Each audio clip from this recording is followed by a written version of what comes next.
Mes chers frères et sœurs, voilà, toujours heureuse de vous retrouver le 26 du mois pour le commentaire du message.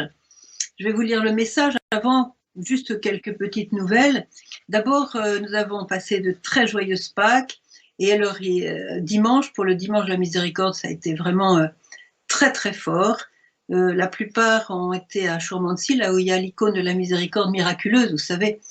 Et c'est un lieu de grande grâce et il y a des reliques de Jean-Paul II, des reliques de Sœur Faustine. On a été bénis avec. Moi, j'y suis pas allée parce que je ne peux pas marcher si loin, mais il y a une grande foule là-bas et ça a été l'éclatement de la miséricorde de Dieu. Je pense que le Seigneur a répandu beaucoup, beaucoup de grâce. Pour ceux qui ne savent pas encore ce que c'est que la divine miséricorde, je vous invite à lire et relire le petit journal de Sœur Faustine. Tous ceux qui n'ont pas ce livre chez eux, c'est dommage. Il faudrait que le prochain cadeau que vous vous faites, ce soit celui-là. Les chocolats, c'est bien, mais ça nous fait prendre du poids. Tandis que là, le livre de Sœur Faustine, ça va vous bénir l'âme, et vous allez être émerveillé, pardon. Alors, une autre chose, c'est que on vient de sortir quand même dans le dernier mois là de vidéos que je vous recommande.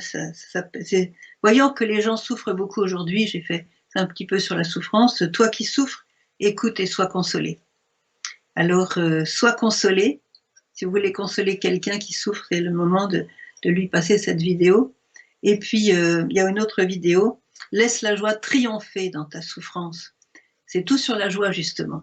Et puis, on a sorti encore il y a 2 jours, même pas, c'est un Spotify, c'est le temps de la miséricorde. Et ça, je crois que beaucoup d'entre vous l'ont déjà écouté, tout ça, regardez. Donc, profitez de cela.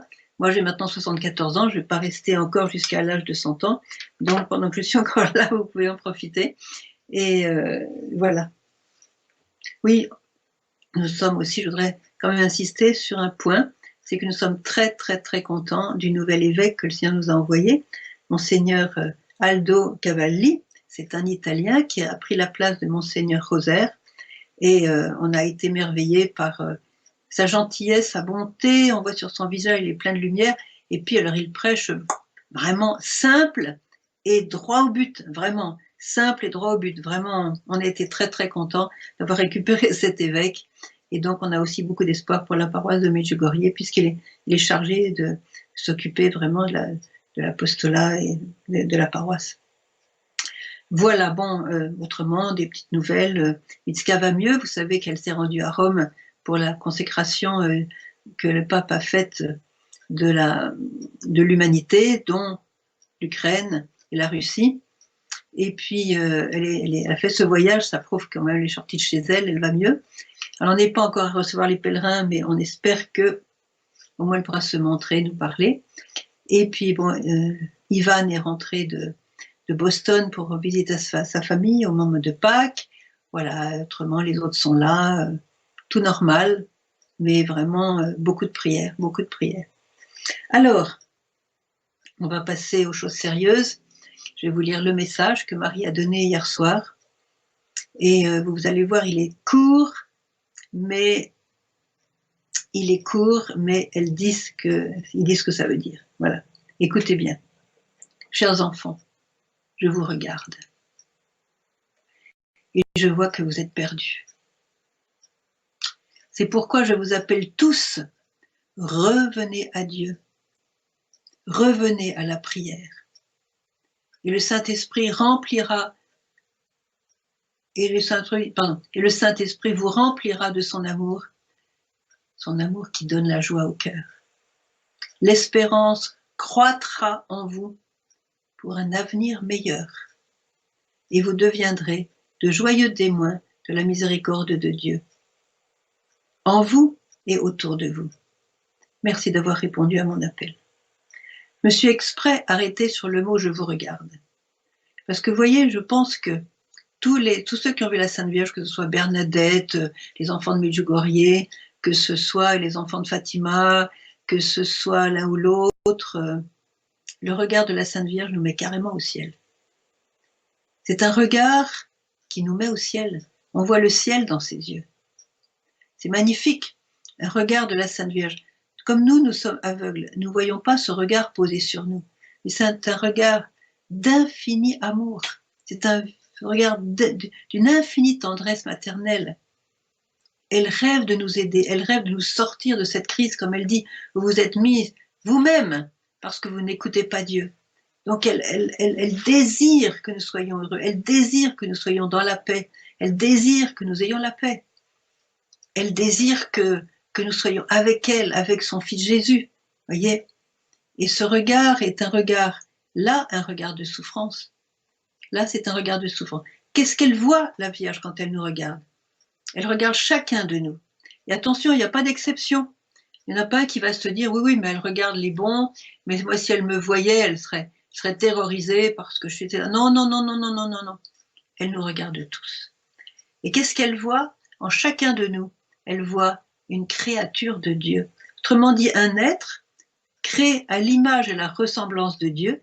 Et cette ressemblance, elle y est, elle est enfouie dans notre cœur, ça fait partie de notre être, de notre essence. Vous voyez, le péché ne fait pas partie de notre essence. Le péché est un accident.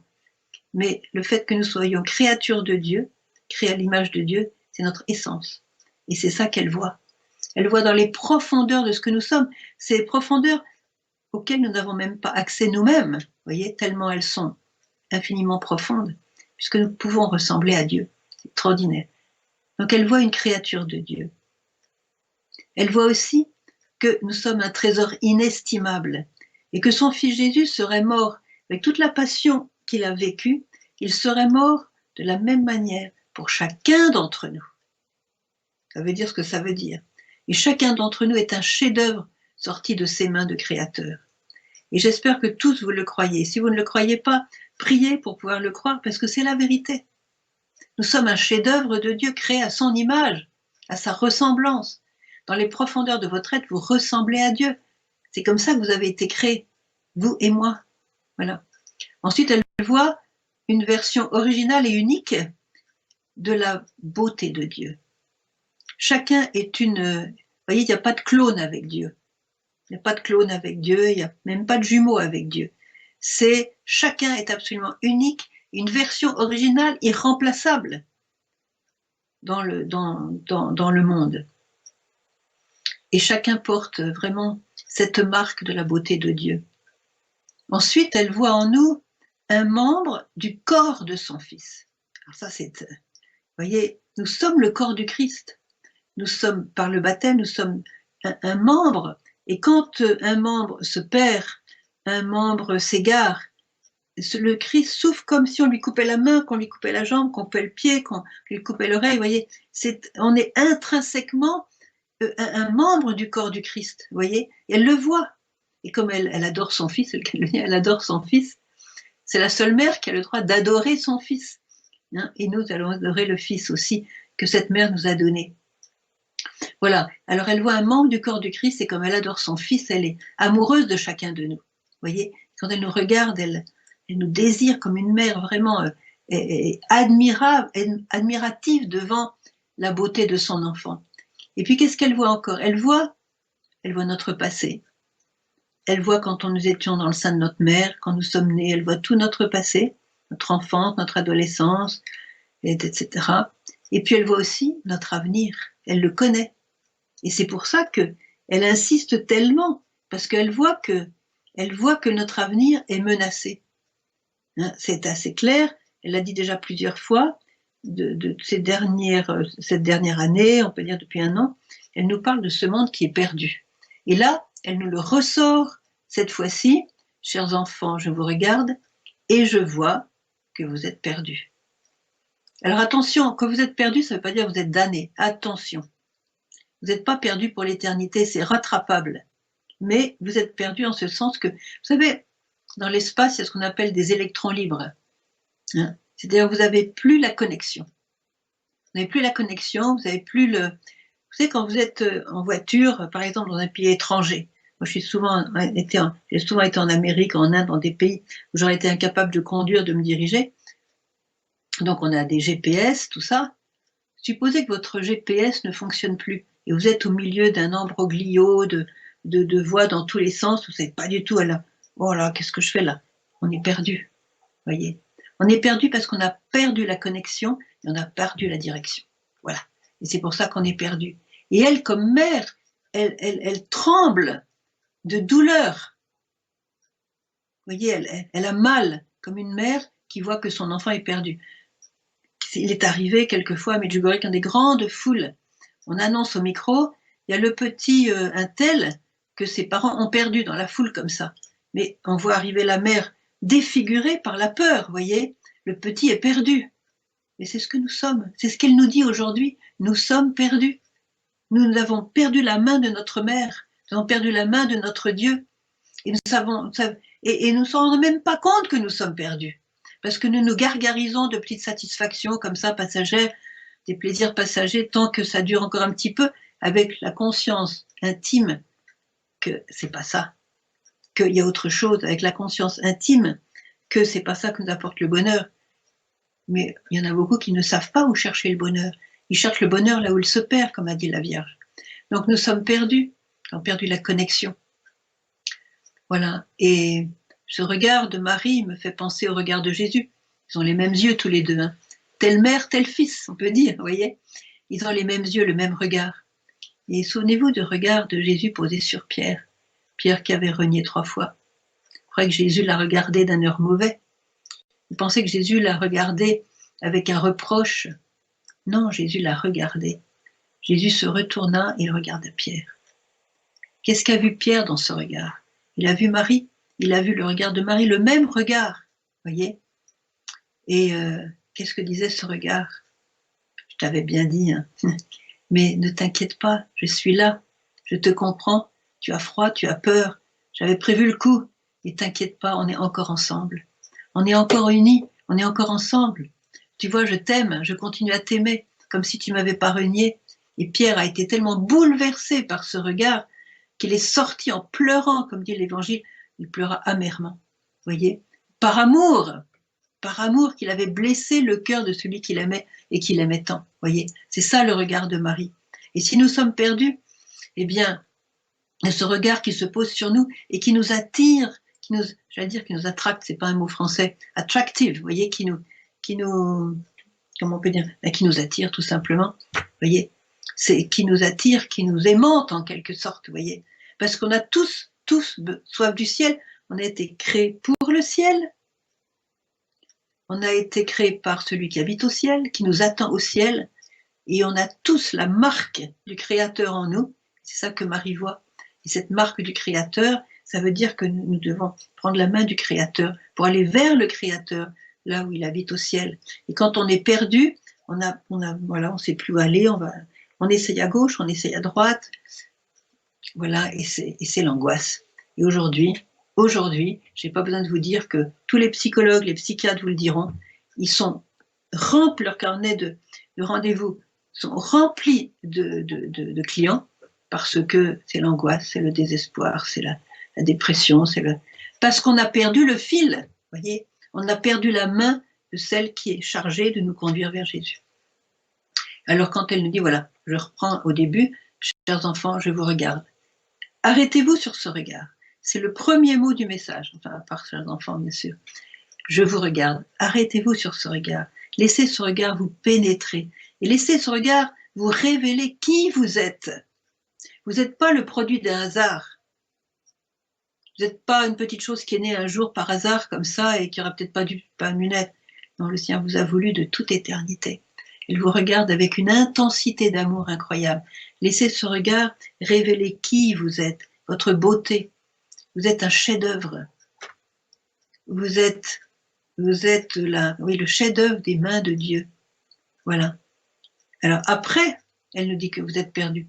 Vous ne savez pas que vous êtes un chef-d'œuvre. Vous l'aviez oublié. Alors essayez de vous remplir, de vous remplir de toutes ces choses que le monde vous propose, des choses qui sont véreuses. Véreuses, j'ai bien dit le mot véreuse, qui vous donneront ni la joie, ni l'amour, ni le bonheur. Et c'est pour ça qu'elle nous dit, vous êtes perdus, c'est pourquoi je vous appelle. Je vous appelle tous, il n'y en a pas un qui fait exception. Je vous appelle tous, revenez à Dieu. Revenez à la prière. Combien de fois nous l'a-t-elle dit? Il y en a qui se plaignent parce que Marie répète la même chose. Mais qu'est-ce que fait une maman? Est-ce qu'une maman, pendant toutes les premières années de l'enfance de son petit, lui répète, c'est comme ça que petit à petit, il se forme, il se construit. Vous voyez, si un jour elle lui dit je t'aime mon petit, et qu'elle ne le dit plus jamais après, le petit l'a oublié, et puis oui, il faut répéter, répéter, c'est ce que Dieu fait dans la Bible aussi. Alors pour vous montrer l'importance de revenir, je me suis souvenu d'une histoire que beaucoup d'entre vous connaissent, c'est une histoire qui a été écrite par Alphonse Daudet et qui s'appelle la petite chèvre de Monsieur Seguin. Alors, voilà l'histoire de la chèvre de Monsieur Seguin. Écoutez bien. Alors, Monsieur Seguin avait des chèvres. Et puis un jour, ces chèvres se sont égarées et le loup les a mangées. Voilà. Sauf une. Alors celle-là, il l'a coucounée, il l'a bichonnée, il a mis une clôture, il l'a peut-être mise au piquet aussi. Voilà, il fallait tout pour garder cette unique chèvre qui lui restait, vous voyez. Et puis il l'aimait, il la nourrissait bien, voilà. Et dans les chèvres qui avaient été mangées, il y avait une certaine petite renaude qui avait combattu, juste pendant toute la nuit contre le loup. Et puis elle était morte le lendemain. Alors la petite chèvre, bon, elle en avait un petit peu assez d'être là, un petit peu enfermée. Elle voulait vivre sa vie. Elle voulait faire mieux que les autres chèvres. Elle voulait sauter la barrière et prendre son indépendance. Voilà, son indépendance de celui qui la nourrissait, qui la coucounait, qui l'aimait, qui la soignait, tout ça. Son indépendance, un peu comme l'histoire du fils prodigue. Vous voyez, je fais ma vie, je prends mes affaires et puis ciao. Elle s'en va. Alors elle est toute contente, elle galope, elle gambade, elle découvre encore plein de choses de la nature, elle voit les arbres, elle voit le ciel, et tout ça, elle court, elle est totalement libre. Super, la liberté. Et voilà que le soir se met à tomber. Elle avait été un peu présomptueuse. Et voilà que dans la nuit, elle voit deux yeux brillants qui la regardent. C'est le loup. C'est le loup. Et là, elle a compris que le loup avait faim. Le loup avait faim, et donc il s'est approché d'elle. Et elle s'est dit, j'espère que je vais au moins combattre, autant que la petite renaude, jusqu'au matin. Et toute la nuit, des coups de corne, des coups de... Vous voyez, Alphonse Daudet qui écrit très très bien, beaucoup mieux que ce que je raconte, hein, toutes ces petites cornes qui entraient en danse pour se défendre du loup. Et on entendait une voix, c'était comment ça s'appelle, la trompe de Monsieur Seguin qui criait « Reviens, reviens, reviens !» Et on entendait parallèlement « Ouh, ouh !» faisait le loup. « Reviens, reviens !» « Ouh, ouh !» faisait le loup. Et l'histoire se termine. Et au matin, le loup la mangea. Voilà l'histoire de la petite chèvre de Monsieur Seguin. C'est une histoire très triste. Et quand j'ai vu ce message que Marie nous donne aujourd'hui, quand je vois cette répétition, revenez, chers enfants, revenez, revenez tous, revenez à Dieu, revenez à la prière. J'ai pensé à cette corne de Monsieur Seguin, reviens, reviens.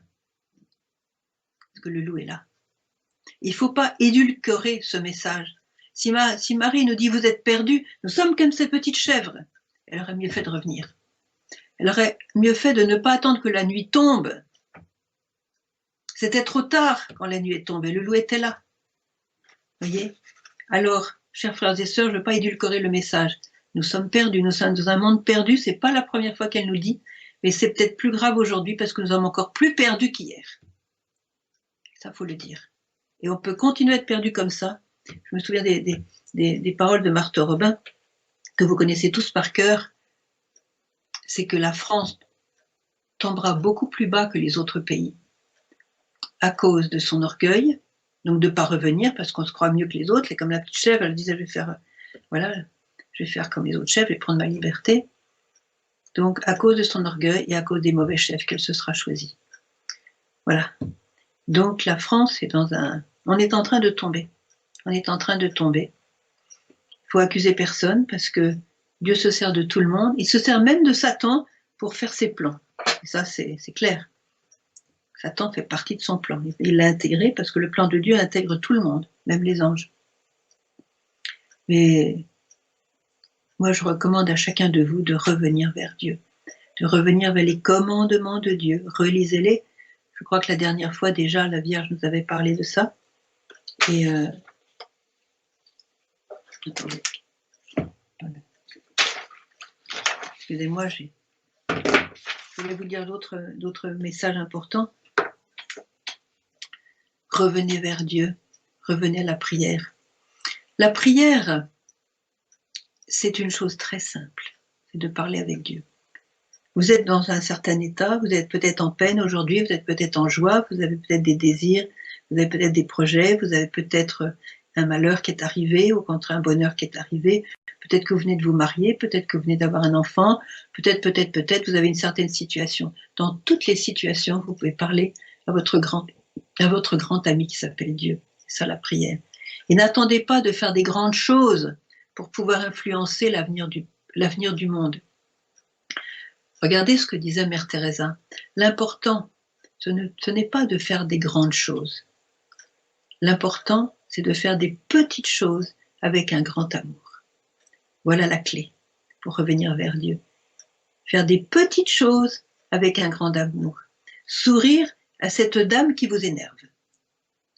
Sourire à ce monsieur que vous ne pouvez pas encadrer. Faire une fleur à quelqu'un qui vous a fait une crasse. Aller porter de la nourriture à une famille qui est dans le besoin. Vous voyez, tout ça, des petits gestes tout simples. Passer devant une église, au lieu de passer devant la porte, d'ouvrir la porte de l'église, d'aller regarder le Saint-Sacrement, peut-être 5 minutes, mais dire « Jésus, je suis là à côté de toi, allez, on est ensemble, on marche ensemble. Je t'adore, allez, aide-moi. » Vous voyez, des petits actes, et c'est ça qui va changer le monde. Parce que la Vierge l'a dit, si vous faites la paix dans votre cœur, c'est-à-dire que si vous ne refusez le pardon à personne, la paix dans votre cœur, qui est personne qui soit pour vous un obstacle à la paix, voyez. Donc vous avez bien vérifié que vous avez pardonné à tout le monde tout le mal qu'on vous a fait depuis votre enfance. Si vous avez la paix dans votre cœur. Pour une petite personne qui n'a pas d'importance aux yeux du monde, vous voyez, une petite personne qui se croit nulle, voilà, qui se croit un petit rien dans le monde, parce qu'il n'y a pas une grande profession, pas une grande vie, pas une grande richesse, pas une grande beauté, pas une grande santé. Une petite personne, cette petite personne, quand elle prie, elle peut changer le monde. Parce que le centre de ce changement du monde, c'est mon cœur, c'est votre cœur, ces petits actes d'amour que vous pouvez faire. Et c'est ça qui va changer le monde, et comme Marie dit, l'espérance en un avenir meilleur. Voilà. Alors revenez à la prière. La prière, c'est pas de chercher l'extraordinaire, c'est de chercher vraiment à travers son travail, à travers n'importe quel, voyez, c'est de chercher à faire plaisir au bon Dieu. C'est ça. Ce que la petite Thérèse faisait, elle n'a rien fait d'extraordinaire, elle n'a pas fait de miracle, la petite Thérèse. Elle n'a fait aucun miracle.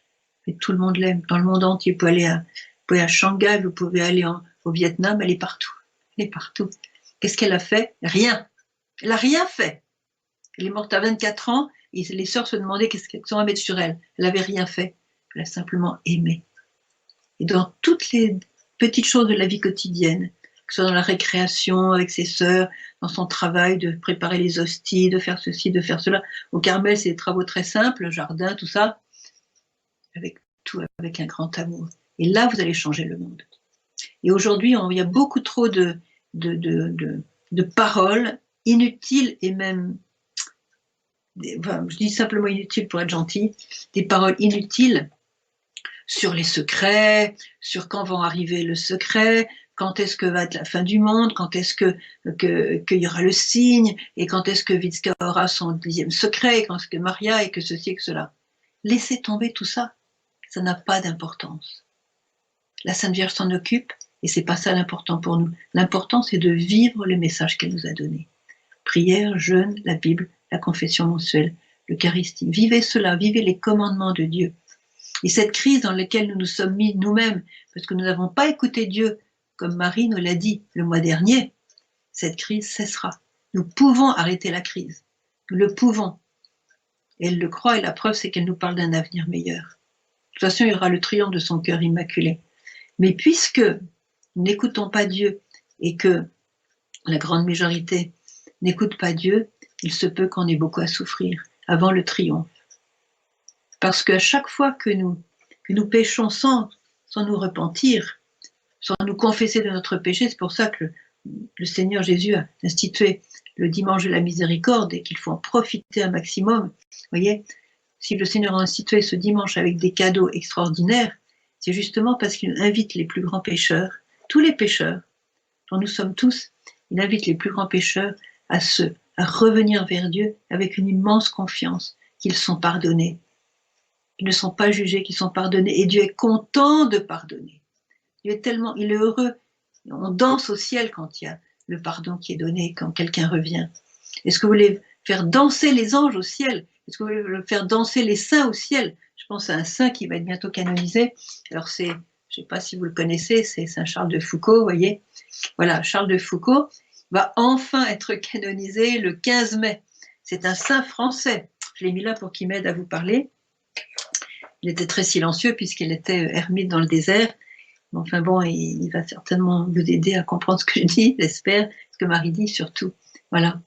Alors, revenez à la prière, alors écoutez bien la promesse. Et le Saint-Esprit vous remplira de son amour. Alors voyez là, la grande souffrance du monde aujourd'hui, surtout des jeunes et des enfants, c'est le vide. Et qu'est-ce que nous dit Marie? Elle nous parle d'un remplissage.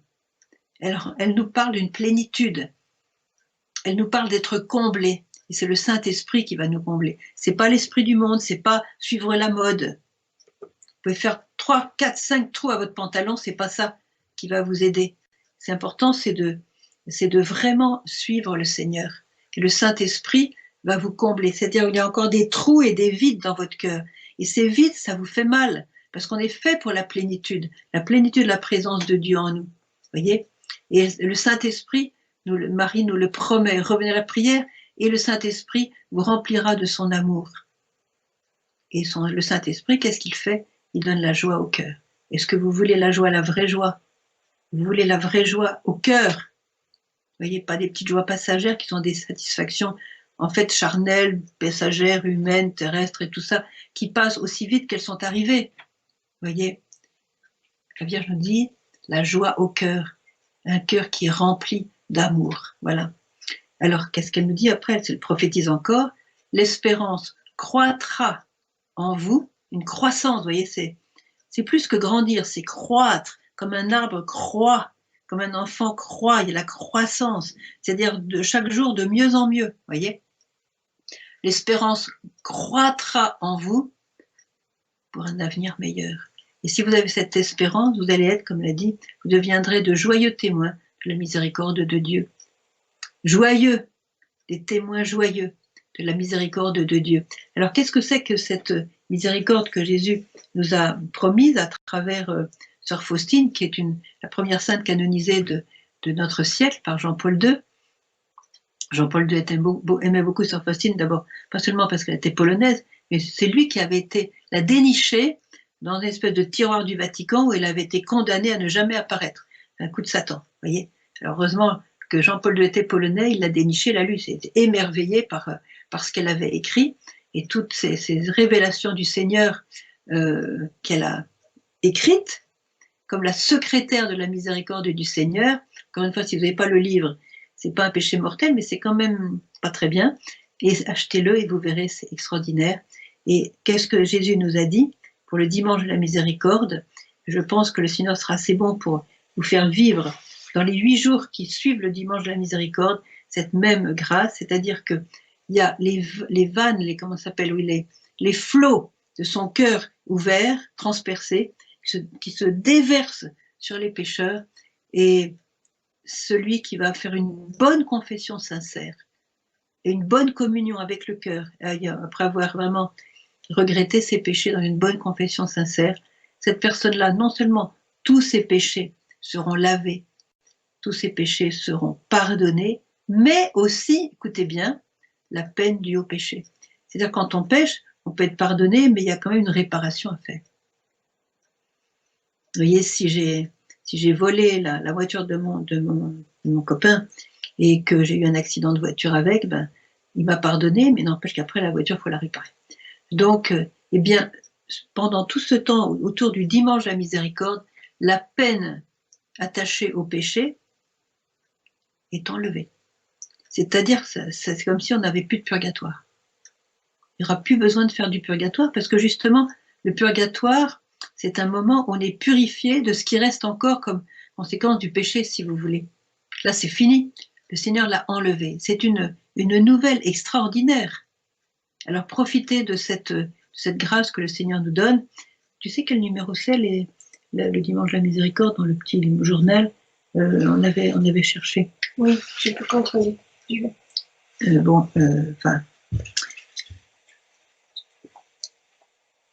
Peut-être que tu pourras mettre le numéro, Yann, hein, tu pourras mettre le numéro, ça va. Oui, oui. Et donc, je ne peux que vous exhorter de préparer un avenir meilleur pour vous, pour vos enfants, pour toute votre descendance. C'est notre devoir de penser aux enfants, de leur préparer un monde meilleur.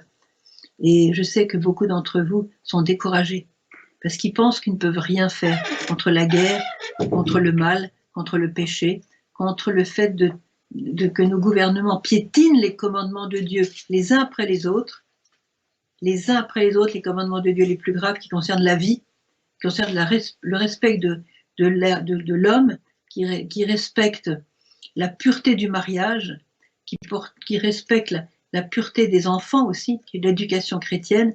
Tout ça, c'est aussi que Dieu est maître de la vie et de la mort. Vous voyez, avec l'euthanasie, l'avortement, le divorce, etc., les adultères, tout ça. Bon, le monde est un monde de péché. La Vierge, ça n'a jamais été aussi grave qu'aujourd'hui. Vous voyez ? Eh bien, aujourd'hui, il y a cette grande miséricorde qui nous est donnée de la part de Jésus lui-même. C'est un cadeau que nous donne Jésus à travers l'Église, hein, à travers la Sainte Faustine avec ses écrits, et qui a été confirmé par Jean-Paul II puisqu'il a institué la fête de la Divine Miséricorde. Alors, c'est le moment de nous bouger et de prendre ce cadeau qui nous est offert. Ce n'est que du bon, que du bonus, que de la joie, que du bonheur, voyez. Ce pardon de Dieu, ce pardon, scandaleuse miséricorde, je dirais. Vous voyez, ce que j'ai écrit un livre qui s'appelle Scandaleuse miséricorde, c'est justement ça. C'est que la miséricorde de Dieu va tellement loin qu'on ne peut pas l'imaginer et qu'à un moment on dit mais c'est scandaleux que Dieu pardonne à un être pareil, vous voyez. Ben si, parce que plus le péché est grand, plus la miséricorde est appliquée à ce pécheur. Si ce pécheur revient, c'est pour ça qu'il faut revenir à la prière, revenir à Dieu et à ses commandements. Alors je voudrais lire quelques petits passages encore où la Vierge nous donne, on va regarder. Permettez à mon amour maternel d'illuminer vos cœurs et de les remplir d'amour et d'espérance, afin que, comme mère, je puisse soulager vos douleurs, car je les connais, je les ai expérimentées. La douleur élève, c'est la plus grande prière. Mon Fils aime d'une manière particulière ceux qui éprouvent des douleurs. Après, elle dit, il m'a envoyé pour les adoucir et vous apporter l'espérance, voyez. Ayez confiance en lui. Ayez confiance en sa miséricorde, c'est ça que dit Sœur Faustine. Ayez confiance en lui. Je sais que c'est difficile pour vous, car autour de vous, vous voyez de plus en plus de ténèbres. Elle a dit ça il y a 6 ans. Autour de vous, vous voyez de plus en plus de ténèbres. Alors maintenant, on est gâtés pour les ténèbres, c'est encore pire qu'avant. Mes enfants, il faut les chasser par la prière et par l'amour. Celui qui prie et qui jeûne, celui qui prie et qui aime n'a pas peur. Il a l'espérance et un amour miséricordieux. Il voit la lumière, il voit mon Fils. Voilà. Bon, ça c'est un des messages, j'en ai trouvé un autre. Chers enfants, en tant que mère, je lutte pour amener dans mon étreinte maternelle tous mes enfants égarés. Vous êtes perdus, vous voyez, elle le disait déjà en 2012, je crois, ouais. Mes enfants, vous êtes égarés. Et je cherche à vous ramener tous dans mon étreinte maternelle, tous mes enfants égarés, et leur montrer le chemin de la foi. Mes enfants, aidez-moi dans mon combat maternel et priez avec moi pour que les pécheurs puissent être conscients de leurs péchés et se repentir sincèrement, pour justement profiter de cette grâce qui nous est donnée ces jours-ci. Ensuite, elle dit, mes enfants, ne vous laissez pas tromper par les biens terrestres, pensez à l'âme, car elle est plus importante que le corps, purifiez-la, invoquez le Père, il vous attend, revenez à lui. Oh là là, c'est incroyable comme elle est. Voilà. Je désire vous dire que je suis avec vous. Je vous aiderai à triompher des erreurs et des tentations avec ma grâce. Je vous enseignerai à aimer l'amour qui efface tous les péchés et vous rend parfait. L'amour qui vous donne la paix de mon Fils. Je continue, parce que je suis lancée là. Sans amour, vous êtes perdus. Elle disait ça en 2008. Sans amour, vous êtes perdus. Seul l'amour est efficace. Il fait des miracles. Voilà. Une autre fois, en 2009, elle a dit « Je regarde vos cœurs blessés et sans paix. Vous êtes perdus, mes enfants. Les blessures dues au péché deviennent de plus en plus grandes et vous éloignent de plus en plus de la pure vérité. Vous recherchez l'espérance et la consolation en des lieux erronés, c'est-à-dire que là où elle se perd. Et je vous offre la vraie dévotion qui se nourrit de l'amour, du sacrifice et de la vérité. Pensez-vous pouvoir vous passer de la bénédiction de Dieu? Ne permettez pas aux ténèbres de vous envelopper. Des profondeurs de votre cœur, criez vers mon Fils. Son nom disperse même les plus grandes ténèbres. Je serai avec vous. Appelez-moi seulement. Appelez-moi, appelez-moi. Vous voyez, ça c'est Marie qui nous parle. Lisez les messages, vous verrez cet amour extraordinaire qui est là pour nous. Voilà, je ne sais pas trop comment conclure. On en est où, Yann? Je peux encore continuer? Non, je ne peux pas continuer. Niet. Bon, ça va. Donc là, vous avez déjà de quoi méditer. Alors nous sommes tous, vous savez, nous sommes tous dans le même bateau. Nous sommes tous des pécheurs, nous sommes tous rachetés par le sang du Christ. Et la Vierge qui nous regarde, qui voit qui nous sommes tellement précieux aux yeux de Dieu. Elle rêve de nous ramener dans l'étreinte de Dieu. Laissez-vous ramener dans l'étreinte de celui qui vous aime infiniment, de celui qui a versé son sang pour vous racheter et pour vous inviter à vivre éternellement avec lui dans le ciel. Ne ratez pas cette occasion, ne ratez pas la marche de la miséricorde. Ayez confiance à la miséricorde du Christ, qui vous pardonnera tout simplement. Revenez à lui, demandez-lui pardon et essayez de tout votre cœur d'abandonner le péché, de vivre les commandements de Dieu et tout ira bien pour nous. Voilà. Voilà, maintenant nous allons passer aux questions. J'attends vos questions. Que Dieu vous bénisse.